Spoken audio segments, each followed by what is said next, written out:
Good evening, friends. Thank you very much for stopping by. I really appreciate that. I am Patrick's father, Scott Smith.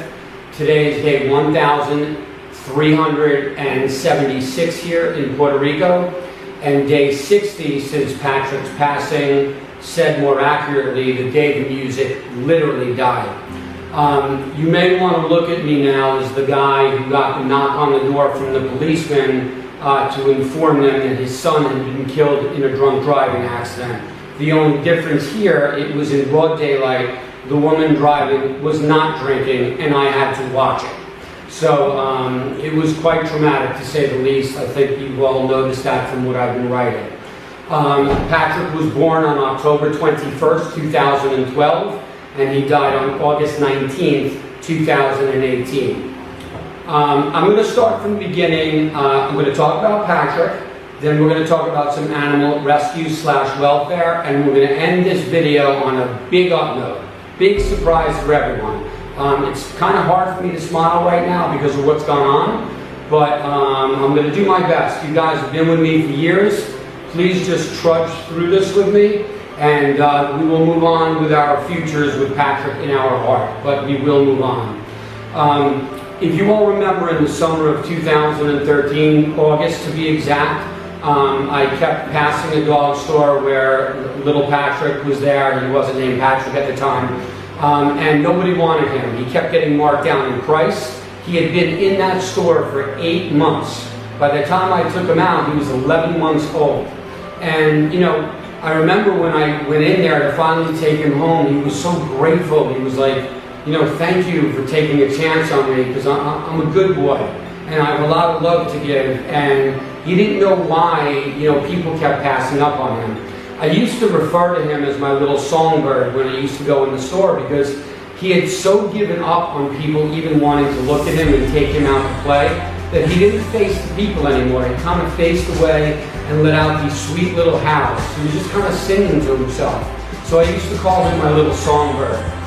Anyway, in August of 2013, I had taken him out, and I bridged him back to life, so to speak. And if you all remember back then, about 3 weeks later, I went into the hospital for 4 nights and 5 days. And I had been unconscious. I was very sick. I was in the ICU. When I finally woke up in Lenox Hill Hospital, I had said to the doctors who were saying, "Scott, are you all right? Do you know where you are?" And I had said to them, "Listen, I need to get home to Patrick," because I knew that he already had those abandonment issues, and now this nice guy that took him home and promised him a great life, you know, 2.5, 3 weeks later disappeared on him. Patrick and Sammy and Henry were with him, but they were more confident and more up there in years and just felt better about themselves. Patrick needed that confidence that I instilled in him. So the doctors told me that, you know, you will not be leaving this hospital for 7 to 10 days. You're very sick. That was on Saturday, September 21st in 2013. On Sunday, September 22nd, 2013, I signed off and walked out of wheelchaired out of that hospital. Also had a cane when I wanted to walk. And Juan's going to show this picture that you've all seen now. You can see Patrick's trying to kiss me and lick me, and I look very frail and skinny and sweats on my forehead. You've all seen this picture. This was the day I got out of the hospital, and you can see Patrick immediately was starting to nurse me back to health. So the bond was developing in a very strong way even right then. Okay, friends, this is important for me to say, and it's a little out there, but Patrick and I, in my opinion, had one of the greatest love stories of the past 1,000 years. I really mean that. He showed me a higher level of love. I've never loved women like that I've loved. I never loved my family to that level, and I love my family. I love my other dogs, and you know that, but not like him. He took me to a higher level, and it truly was one of the greatest love stories ever.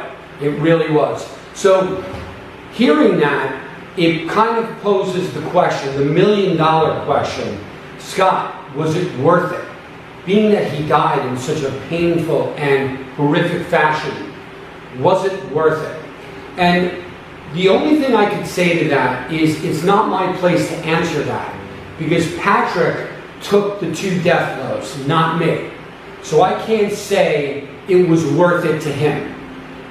We can only defer to him on that, and we're never going to know, because it would be wrong of me to say, you know what, it definitely was worth it, because he's the one that had to take that pain. And, you know, anyway, I wanted to say that. I wanted to get that off my chest. It's the $1 million question I can never answer. The only thing I know is it was one of the greatest love stories of that. So anyway, now I'm out of the hospital. Patrick's nursing me back to health. By the way, I named him after Patrick Swayze, as many of you know.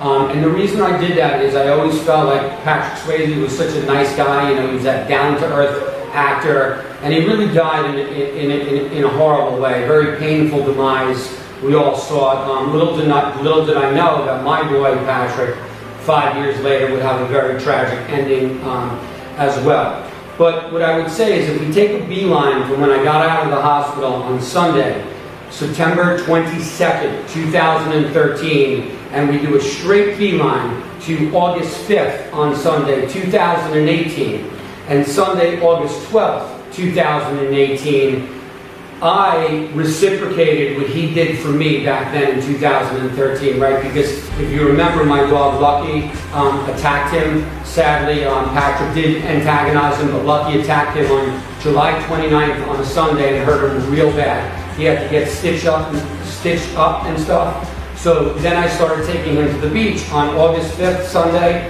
and on Sunday, August 12th of 2018, and that's when I was saying how proud we were standing at the edge of the Atlantic Ocean together. And it was just such a beautiful moment. And I will be honest with you, that on that Sunday, August 5th, and Sunday, August 12th, both at the same beach, those were the 2 greatest days of my entire life, by far. Those were the happiest days of my entire life. Nothing will ever come close to that again. I have seen my happiest day in life. Now you could say, well, that's a real pessimistic thing to say. Not to me. Those were the 2 greatest days of my life, and I will hold them as such for the rest of my life. That being said, on August 19th, on Sunday, right after I shot that video that you all saw on August 23rd, I showed it a few days later. I believe it was a Wednesday. Juan, the gentleman videotaping this right now, was the gentleman who shot that video on August 19th, Sunday, and was completely in shock that 15, 20 minutes later, I had called him after he left to tell him Patrick was killed. It was absolutely shocking. So the moral of the story is that's so crazy is that 2 Sundays were the greatest days of my life, and then it was immediately followed by another Sunday on August 19, 2018. That was by far the worst day of my entire life, and will remain so no matter what happens to me here going forward. Of course, eventually I'll lose family. Of course, eventually I'll lose my dogs. Nothing will ever compare to the pain and knockout blow that was when I lost Patrick. That was checkmate. Sorry for the clap there. Meaning there was no other move to make. Obviously, I have to carry on, and I will carry on, but life will never be the same. So from here, I have to move forward without him.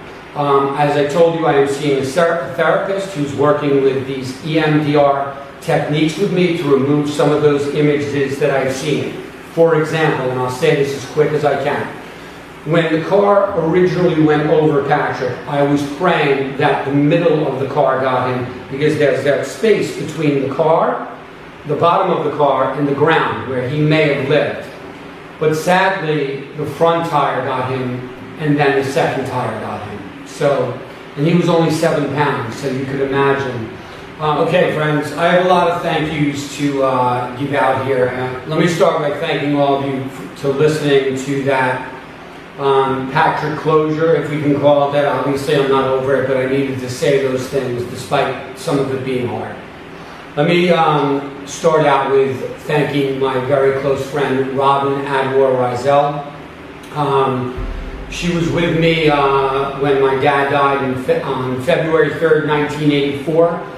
We were an item, so to speak. We were only 14 and 15, just kids, but you know, Robin lifted my spirits then when my dad died. And 34 years later, she's back in my life, and lifting my spirits now that my son, that's what I call Patrick, my son died.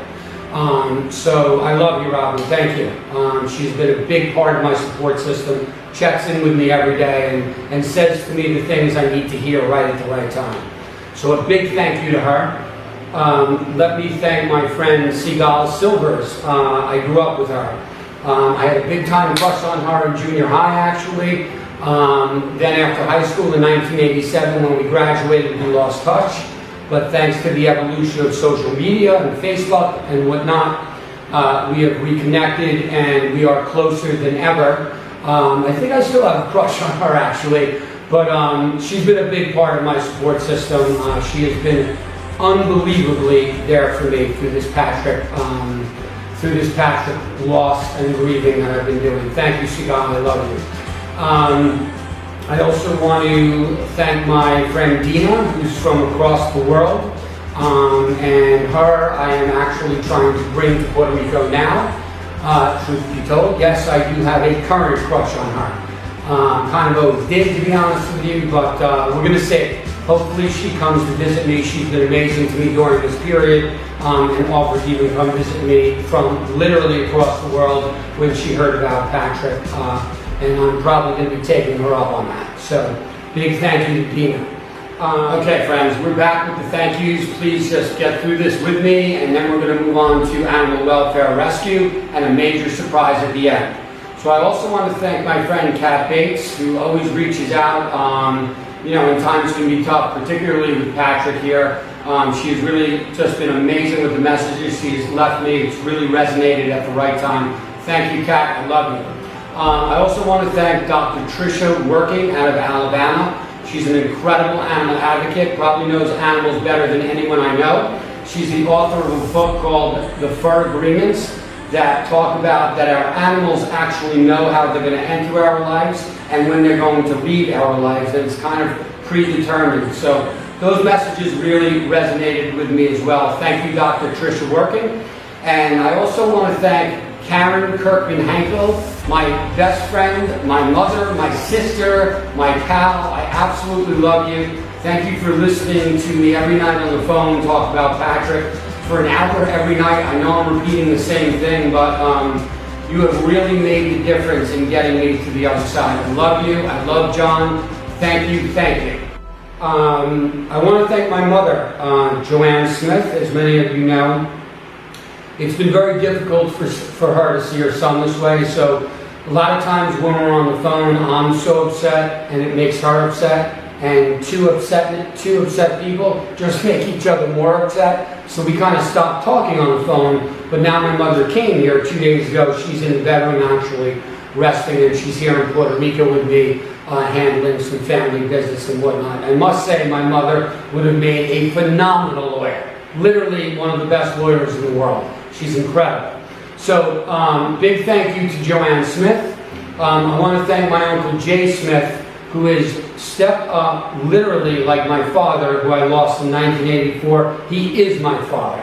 And thank God for him, because he has really stepped up to the table. And he also says the things to me that I need to hear. The tools that I just don't have sometimes. And he applies them and gets me right and centered right after we speak. So thank you, Jay. I love you. My cousin Alexis, Jay's daughter, love her to death, calls me constantly. I want to again extend a big thank you to my sisters, Penny, Jackie, and Jessica Smith. They've been a tremendous part of my support system here. It sounds like all women, I know, because I grew up with 5 sisters, and it's mostly women in the animal rescue world, so be it. But with that said, I will thank 3 of my closest friends, Lloyd Lapidus out of Florida, Mitchell Nathanson out of New York City, and Scott Sklar out of Connecticut. These 3 guys have stepped up for me tremendously. So obviously this will be a little difficult, but just please let me get it off my chest. And then, like I said, this video is going to end on a major upswing. But once the 2 tires had gone over him, you remember how courageous he was. He was so brave, and he was only 7 pounds. And despite that hit, those 2 blows that he took, 2 death blows, he waited for me to come over him, screaming his name, and Patrick, I'm so sorry. And he was wagging his tail for me despite dying. You know, he was wagging his tail for me saying, "It's okay, Dad. You gave me the best life you could, and I'm so sorry that I'm going to die like this, but I want you to know that it's okay. I'm not in pain. I'm going to wag my tail for you this last time before I leave." Now, you all know that Patrick, again, only 7 pounds, survived 5 big dog attacks. 5. Two each from both of my big dogs, that's 4.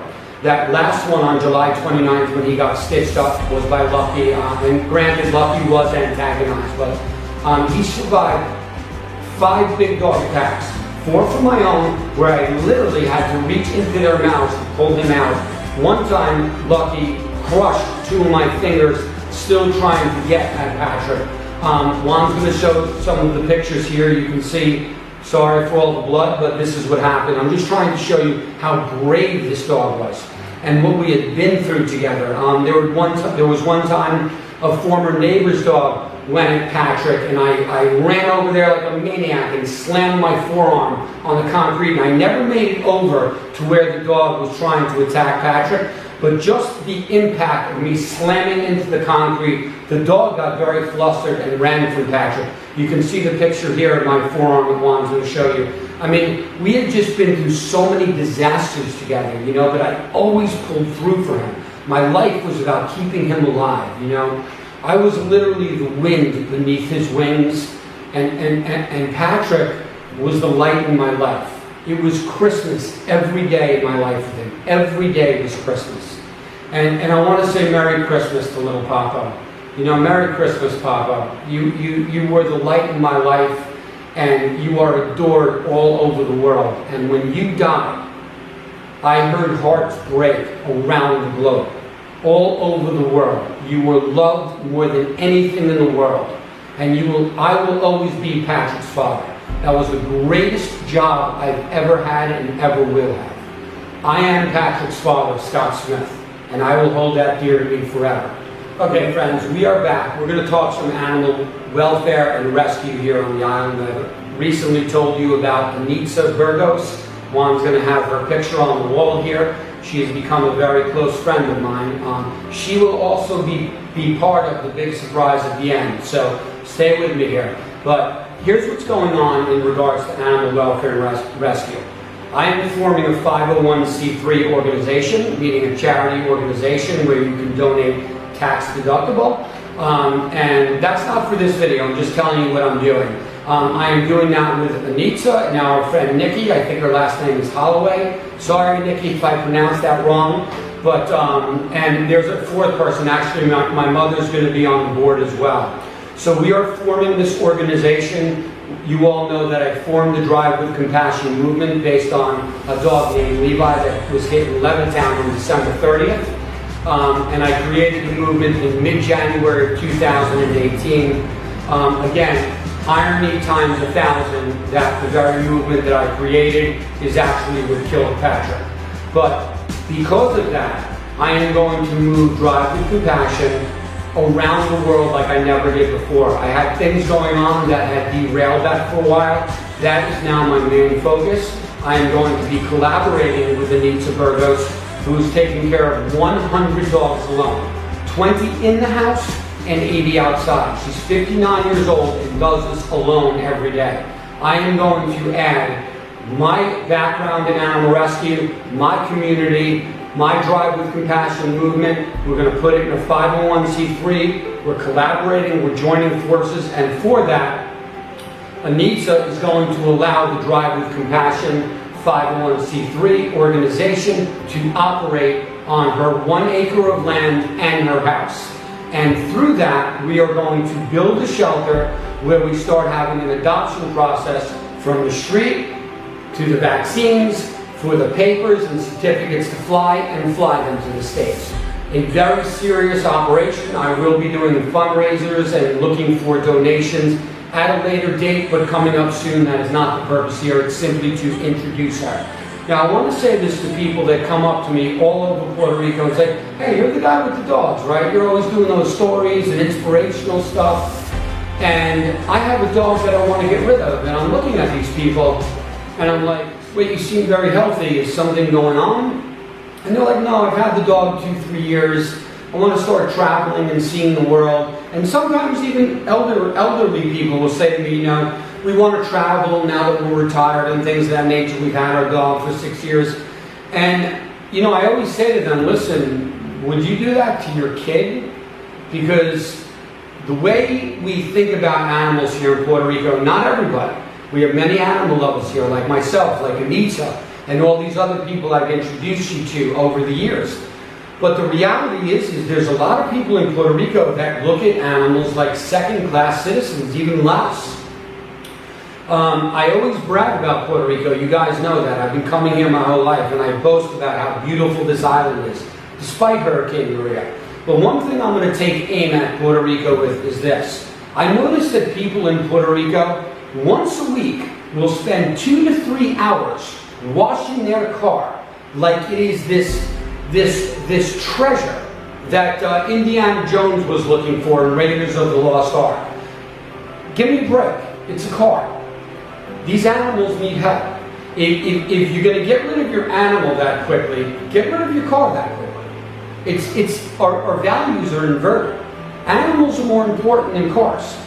Animals are as important as kids. They actually need us more because kids are more intelligent and kids become adults. When you have a dog, on day 1 you need to feed that dog, and in year 14 you need to feed that dog the same way you did when you first got them. Nobody needs us more than that. The last thing animals need in Puerto Rico is for human beings to stack the deck even further against them. Isn't life hard enough for them? For God's sake, if we're not going to help them, let's at least not hurt them. Okay, friends, this is the good part. Like I told you, we're going up, and we're staying up. I have a surprise for everybody going back to my friend Anita Burgos, the one I'm going to do Drive with Compassion with, the 501c3. The posts and the tributes that I wrote about Patrick were heard around the world. Anita Burgos is from Morovis, Puerto Rico. That's where she takes care of all the dogs, and that's where we're going to be working together. She reached out to me and she said, listen, I have a dog that I recently picked up on the street. As you all know, I was looking for a male Maltese. Not that I wouldn't have just taken another dog, because I would have, but that's what I did put on those posts, if you remember. And she reached out to me, and in order to get this going right, I got to bring us back to 1987. Once again, bringing Patrick Swayze into the scene in the movie Dirty Dancing. Juan's going to play this clip. Spin it around 3 times, Juan. Nobody puts baby in a corner.